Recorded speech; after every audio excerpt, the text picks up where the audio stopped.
Welcome on in, golf fans. It's your boy Gsluke here with our DFS and betting preview for this week's Travelers Championship. We've got ourselves a signature field, which is crazy after a major championship, but they've been spoiling us this year, making sure that we don't have really any down weeks in our schedule. So here in this video, going to make sure you're ready for all of your exposure this week. But first off, a look at my modeling and key stats that I'm using to identify my top plays. And then afterwards, we're going to talk through my top pieces of exposure, both from the fantasy and the betting side of things, to give you guys an idea of how to attack this slate. On the fantasy side, that'll be my DFS core plays as well as our value plays towards the bottom. That'll help you save some salary and spend up for an extra stud or two, as well as all my betting exposure on my card, including 8 outright bets that I've already added to the mix. So by the end, you'll have a really good taste of not only to go out there and research for yourself, but also a good mix of plays to consider adding to your portfolio. So without further ado, let's go ahead and get this thing rocking. With first off, a look at the model and the key stats for the Travelers. Simply put, TPC River Highlands is a plotter's golf course. It's only 6,800 yards, and with some 3-4 inch rough, misses off the tee are penalized. So it's not quite like an Oakmont Country Club. You are going to see good scoring around this track, but keeping yourself in play and having a good second shot from 175 and in is how you get the job done around here. So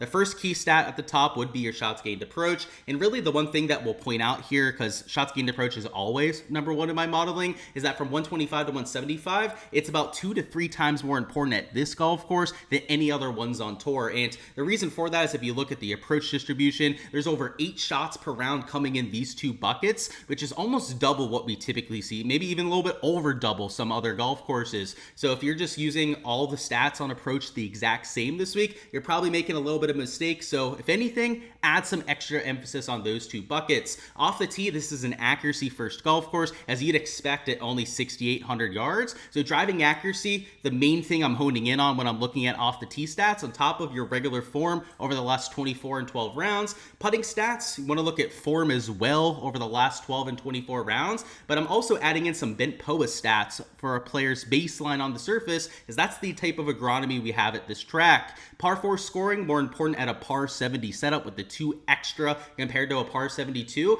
And then you also have a few comp courses that I'm mixing in on top of that. TPC Southwind, Sedgefield Country Club, also TPC Deer Run, all relatively short tracks, the top 2 par 70s. The John Deere is a little bit more of a closer agronomy comp, as it's Midwest bent grass across the board, but all 3 of these tracks where you get a lot of shots from 125 to 175, and that driving accuracy is more important than distance. So if you look at the leaderboards, the kind of crossover at those 3 events, you can try and find some diamonds in the rough for this time at the Travelers. And like I said, a plotter's golf course. You want guys that are accurate, not really that bomb and gouge that we sometimes see at the longer golf courses on tour. This is the exact opposite of that situation.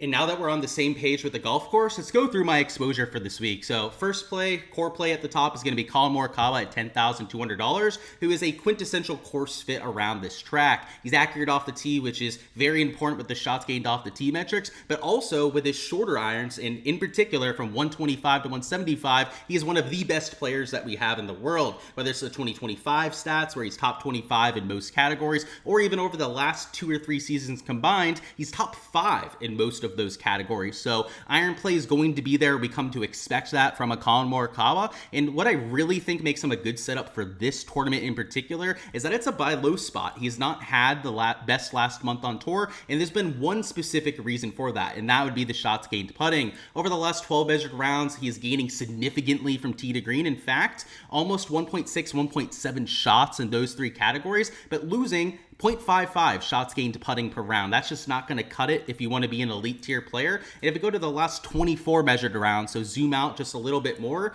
the ball striking stats gaining a little bit over a stroke per round, but losing close to a half a stroke per round with the short game. So that part of his game has to come around for him to cash an outright at plus 1760. But this is a player that's been a proven winner on the PGA Tour, maybe not so much recently, and it's been widely publicized that he hasn't been able to get the job done. But if you look at regular shots gained metrics, you look at just an average running count of what he's doing on the PGA Tour, he's still a top 5 player in this sort of field. So I understand why he's priced up a bit, and because he hasn't been as electric over the last few starts, I think in DFS it could be a good buy low spot. He's not going to be as chalky as some of your other spend ups up here. I could see people rather playing as Xander Schauffele, Cantlay with his course history. So if he gets squeezed a bit and is closer to 10, probably closer to 14, 15% projected ownership, would be about as low as he could come in. If that's the case, then I'm going to be willing to get leverage to the field there. So it was a 16-1 outright that I boosted by 10% on Collin. And yeah, the win hasn't happened for quite some time, but historically, he's one of the more proven winners that we have towards the top end of the board. So I don't think it's a massive hot take that I'm taking him on my card this week. Next up, we got Sepp Straka at $9,200. He's plus 3,300 to win this event, and also had a disappointing US Open. He ended up missing the cut after a really rough round number 1, and though round 2 he turned it around, looked like the vintage Sepp Straka. I don't think a lot of people are going to give him credit for that. A lot of your casual PGA DFS players only worry about the end result. They don't always look at it round by round, and your especially casual players are only going to box score watch and see that missed cut and run the other direction. But even if you include that in the last 12 round sample size, he is still one of the best players that we have in this field. In fact, if we go to the last 12 round sample size, you'll see that he's still gaining close to 2 strokes per round, which is just insane stuff, and only losing with the around the green, which if you guys saw my course breakdown video, I know we didn't talk about the around the green at all. Around the green at TPC River Highlands is almost completely thrown out. I mean, it's if you're missing greens around this course where you're averaging 14, 15 greens in regulation per round for the field, then you're going to be in a bad spot to begin with. And Sepp Straka, we know, is a flusher, one of the most accurate drivers that we have in the world. Kind of the same kind of stat profile as a Collin Morikawa, just elite tee to green stats as you'd expect from both of those guys. And the putting's been a little bit better for Sepp Straka. In fact, if we go to the last 24 round sample size, so zoom out a little bit more, you'll see that he's only gaining about 0.29 shots gained putting per round. But on the bent POA surface for his career, he actually gains closer to a third of a stroke per round. And while the putter's been a lot better over the last 12 rounds, that's why he had the win. That's why he's had some of the other top finishes over his last 4 to 5 starts.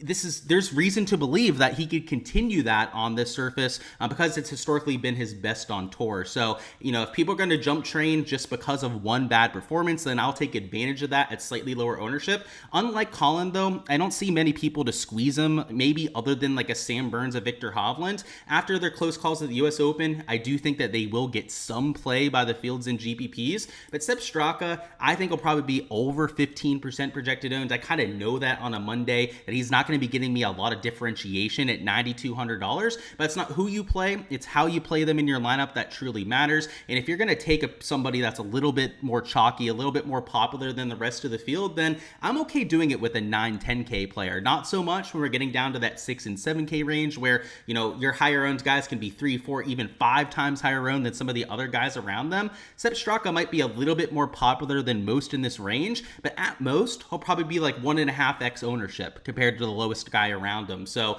the kind of player that I'll use as a conviction play towards the top, and just like Collin Morikawa, you're not going to find a better course fit than what you have there with Sepp. Next up, we got Russell Henley as our third core play of the week, and I bet him at 33-1 as well, which is not the best number that you can find in the industry, but I am now back in Florida and can only bet on Hard Rock bets, so I'm kind of stuck with what I can get for a number. But he is another perfect course fit around this kind of track. Accurate off the tee, and it's going to be rinse and repeat for a lot of these plays. So, if it feels like I'm saying a lot of the same stuff, it's because I am, and there's a reason why we're playing all these people, but it's the same exact stat profile. I mean, top 25 accuracy off the tee. Go to the last 12 measured rounds, he's been okay ball striking, maybe not as elite as some of these other top level players, but gaining 0.69 shots gained approach per round. Last 24 rounds, he's still been solid over that stretch as well. In fact, gaining the exact same amount of strokes with his shots gained approach. And off the tee, he has been losing strokes to the field, which you can attribute to the fact that he's been missing a few more fairways than normal. Perhaps that's because he's been playing longer golf courses, had to hit a few more drivers than what he's used to.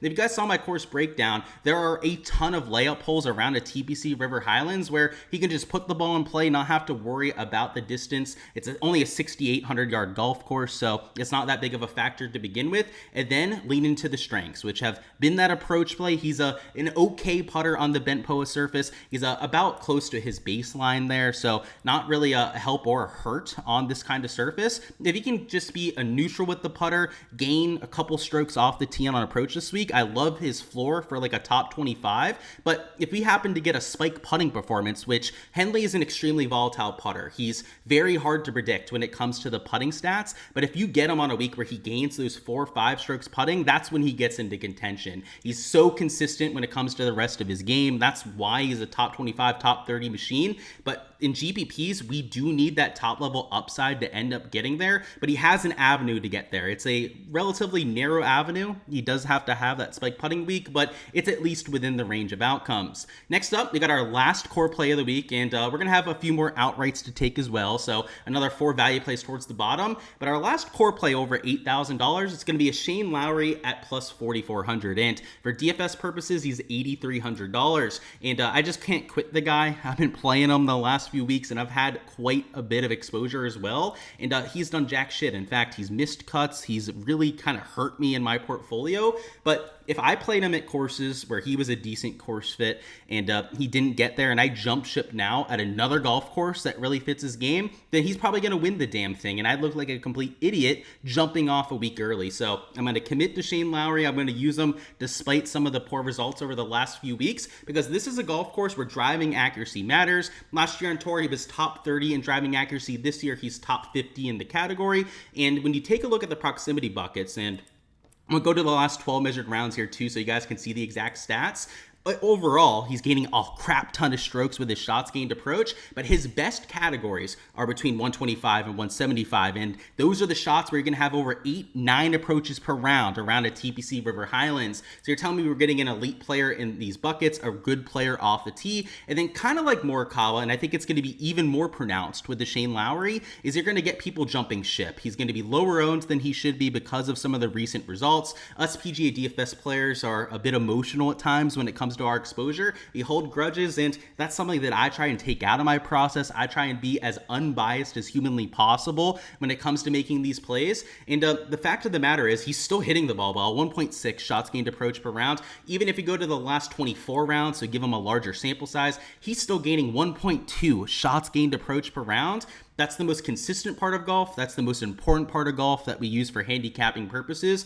You'd kind of be crazy to fade him at this point now that he's lower owned, he's lower priced, and still at a golf course that accentuates his best qualities. So $8,300, don't let me down once again, big guy. It would be disappointing if we go 3 for 3 on him having crappy weeks, but at 44 to 1, I thought it was a fair number, especially, it's only been a couple weeks where he hasn't had his fastball, and if he gets back to it, I could easily see him getting into that top 5, top 10, which is what we're looking for DFS purposes. So that's our last core play, the last guy over $8,000 that I'm getting well over the field on, but we got some values to talk about next. So some plays that can help you save some salary, more long shots when it comes to our betting exposure. But before we talk about the exact players that we're adding to the mix, do want to remind you guys where you guys can find this spreadsheet that you're seeing right now. This can be downloaded completely uncensored over there on my Patreon page. We have my entire player pool on there, projections for every single player that's teeing it up. That includes ownership, my modeling for every single person in the field, and that's for every event that we have on the PGA Tour schedule. US Open last week, we had all 156 players there covered. This week, the 72 players that are teeing it up are completely covered in my projections, and for every single event to come throughout the rest of the year. And that's not just for main slate like you see in these videos, but also for showdown in rounds 2 through 4. I have projections for the single round slates, also ownership for all those, and player pool notes as well to get you guys prepared regardless of what slate you're entering. So to join the Patreon page, go ahead and check out the link in the description of the video to go ahead and join. DFS tier is how you can get access to these spreadsheets for yourself, and on there you guys can get access to every single piece of analysis that I'm doing on the week. So check it out if you haven't already. Again, link down below. But our first value play is going to be Siwoo Kim at $7,800, and I bet him for an outright at 55 to 1. And the idea here is that he's another accurate player off the tee that's been trending over the last few months, gotten into contention twice as well, which hadn't been the case for a long time in Siwoo. He kind of just was average to start 2025, but he's gone towards the top a couple times. Did have that one Sunday collapse that took him from in the last group to hardly inside the top 10. But the rest of that week, the first 54 holes showed me me a lot from Siwoo Kim. And this is a guy who's won multiple times on tour before. He's got the upside to actually win in a big field event like this. Winning the Players' Championship cannot be overlooked, especially that young into his career. And things are trending the right way for him. So if we go to the last 24 measured rounds, show you exactly how he's been playing these last few months. He's gaining in every category but the putter, which is very much so on brand for him. He's one of the worst putters of the elite tier players on tour. And over the last 12 measured rounds, it's been a lot of the same. He's gaining in every category but the putter. He's a good around the green player, which isn't that big a deal around here. But his ball striking, always going to hit a whole bunch of fairways, always going to hit a whole bunch of greens regulation, plays around this kind of track. So he kind of has the Russell Henley build going, except that it was a little bit cheaper. Maybe the shots gained metrics aren't as sharp as Russell Henley, but he needs one thing to go his way to actually have a chance to win, and that is a hot putter. And though Siwoo Kim doesn't have a hot putter as much as Russell Henley, that's why he's a different price tag. That's why he's probably going to be much lower owned than Russell Henley is in the $8,000 range. He has just as much upside as a Russell Henley does. So, we're going after that spike putting performance. Is it necessarily going to happen at this event? No. But if he does happen to get there, if he just somehow surprises us by gaining 4 or 5 shots gained to the field, that's a top 3, a top 5 right there. But the kind of course fit we have with Siwoo, because he's got every single part of that game we were looking at before, and I don't think he's going to be mega chalky. In fact, in this range, Cameron Young is looking like by far the most popular player, and it's still a Monday, so we don't have an exact idea of where all the ownership is going to be coming in, but the form, he's the best player in this range by far. Also, a Ben Griffin at $8,100, he might suck away a little bit of that ownership. If Siwoo Kim is going to be in that 7, maybe 8% range in ownership, maybe even lower than that for large field GPPs, then I'm going to be thrilled to get over the field there. So another course fit that makes sense, and a high upside player that we've seen win on tour. Next up, we got Akshay Bhatia at $7,400. Speaking of winning, he's obviously shown us that ability over the last year or so as well. And at 66 to 1, I thought that was disrespectful, even if he's not playing his best golf. So if we go to the last 24 rounds, this is the first player where the form gets a little bit sketchier. He is losing off the tee and losing around the green, but the approach play, the most important stat that we care about over that 24 round sample size, he's one of the best players in this range, gaining 0.61 shots gained approach per round. If we zoom into the last 12 rounds, it holds up. It's almost the exact same kind of stats, where he's losing off the tee, losing around the green, but gaining close to 0.8 strokes per round with his shots gained approach. So what that kind of tells us with Akshay Bhatia here is that, he's been close but not great over the last few months. If he can just clean up the driver. Historically, Akshay Bhatia, by the way, last year, top 30 on tour in driving accuracy, gains close to 0.3 to 0.5 shots gained off the tee per round. If he gets back to that, continues to hit the ball with his irons like he has for the last month or so, that's close to 1.5, maybe even 2 shots gained ball striking per round if he has a really good week. And then on this surface, it's not like it's a surface where he's like half a stroke better per round or anything like that, but he gains on the bent POA surface. And a lot of the other guys in this range can't say that, other than a JT Poston. He's the best putter on this surface that we have in that middle end of the 7K range. So you're giving me decent putting stats, really good approach stats, and the kicker here, and I think he's probably an even better DFS play than he is an outright bet, but at DFS, he's not going to be chalky. He's not going to be getting any sort of steam compared to a lot of the other guys around them. The form just isn't there, right? He's only number 32 out of 72 with the recent form ranking. I can see people playing Adam Scott after him getting into contention. A Daniel Berger, I think, will probably get some attention there too. I think that's deserving, by the way. Daniel Berger really sets up well for this course. In fact, if I could have gotten a better outright number, there's a chance he could have been the value play that we mixed in on this video. But if you're looking for leverage in this range, average to maybe below average ownership, Akshay gives you that and still has the ability to get into the top 5, top 10. So let's hit some more fairways, Akshay. That's been his kind of Achilles heel over the last month. That's why he's losing strokes with his shots gained off the tee. And that's going to matter around here. So he's going to have to pull that around. But his putter has been spotless in 2025. Has been one of the best putters that we've had on the tour. If you take a look at the entire season as a whole, approach play, even the 125 to 175 yard range, I know we didn't mention that before, but he's also a top 50 player in both of those proximity buckets. Give me some Akshay, especially at average to below average ownership.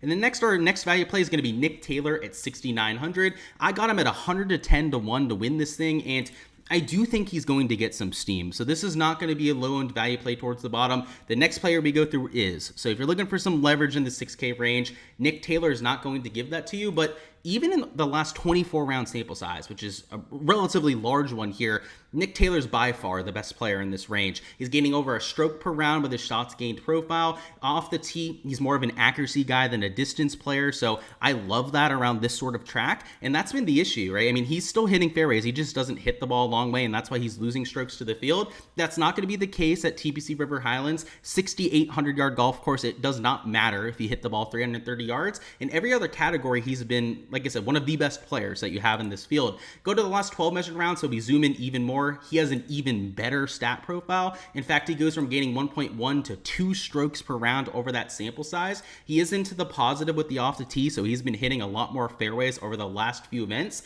And most impressively of all, gaining strokes on approach and strokes with a putter, and his best putting performances have come on the bent grass surface, and one of the 2 times it was on bent POA, so the same exact type of agronomy we have for this event.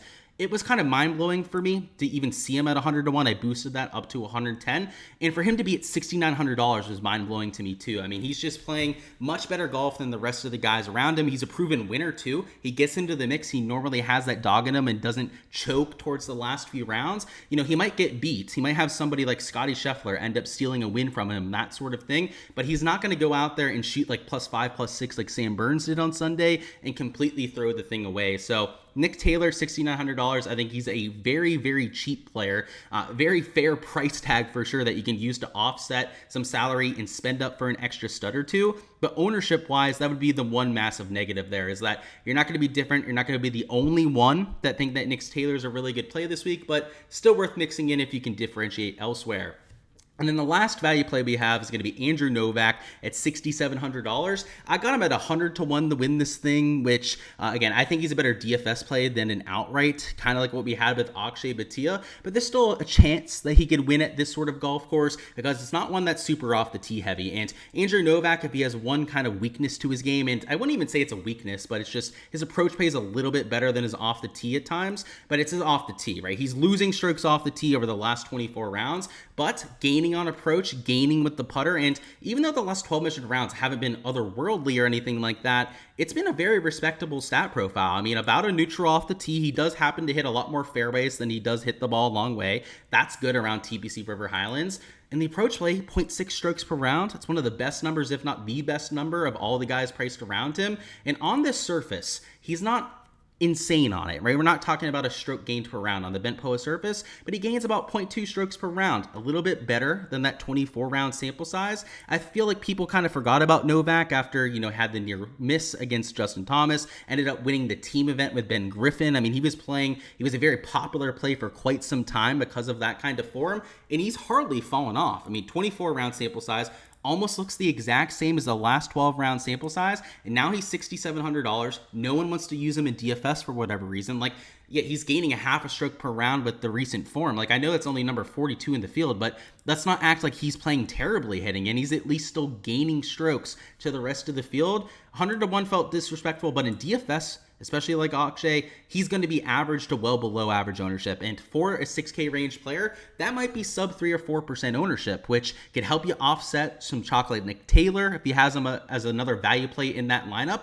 If you use one chalky value play, one cheaper value play, that's going to be a little bit lower owned, and then maybe make one pivot, one chalky guy towards the top end of the board, that's the kind of lineup construction that works out perfectly for GPPs. You still want some chalky guys in a lot of lineups because they tend to be the best projecting plays, and you don't want to avoid every single player that's projecting well on a slate, but you're going to need those bits and pieces like an Akshay and an Andrew Novak to take care of that leverage, make sure you're not duplicating yourself to the rest of the field, and give yourself an opportunity to actually move up those leaderboards when you end up getting a player correct. So Novak, an example of the kind of player that I'll be using for those kind of purposes, and rounds off the card at 100 to 1 on a week where I think we might get somebody down the board that wins this thing. And I know it's a signature event. A lot of times people are looking at the top end of the board for their bets, but this is the sort of golf course where you don't have to be a US Open type of player to win it. You don't have to be hitting it long and straight. You don't have to be a bomber to get the job done. That's why I like looking for some of these guys that have slightly longer odds, because anyone can win around a TPC River Highlands. Alrighty guys, that's all I've got for this week's DFS and betting preview. Go ahead, smash that like button if you guys haven't already, and also comment down below who you've got winning this golf tournament for a chance chance to earn a free month on my Patreon page. And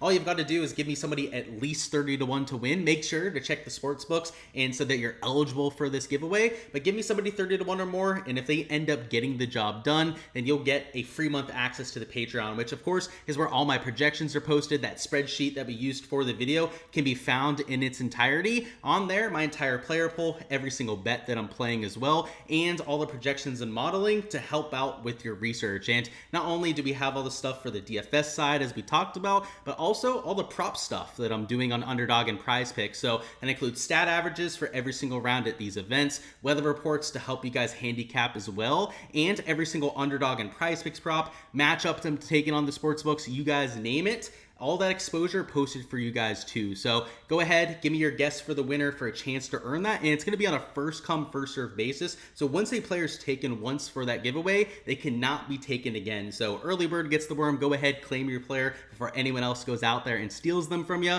But that's all I've got. Best of luck with all the exposure that you guys are going with, whether it's in your large field GPPs. I hope to see a few of your names towards the top end of those contests, whether it's with your outright betting card. It would be nice to get an outright cash and add to the bankroll there too. Let's have some fun with it. It's a signature field event. I know not quite the major at Oakmont. It was fun to be there in person, enjoy all of that last week. But now we get a more regular golf course, a little bit more of a birdie fest. And we get to watch some golf at home, which watching in person is a lot of fun. It has its pros and cons, but watching some golf at home, being able to take a nap in the afternoon, enjoy ourselves some of that as well. So we're going to have some fun with this week. You guys go out there and do the same thing. And I'll see you guys for the rest of the content throughout the week.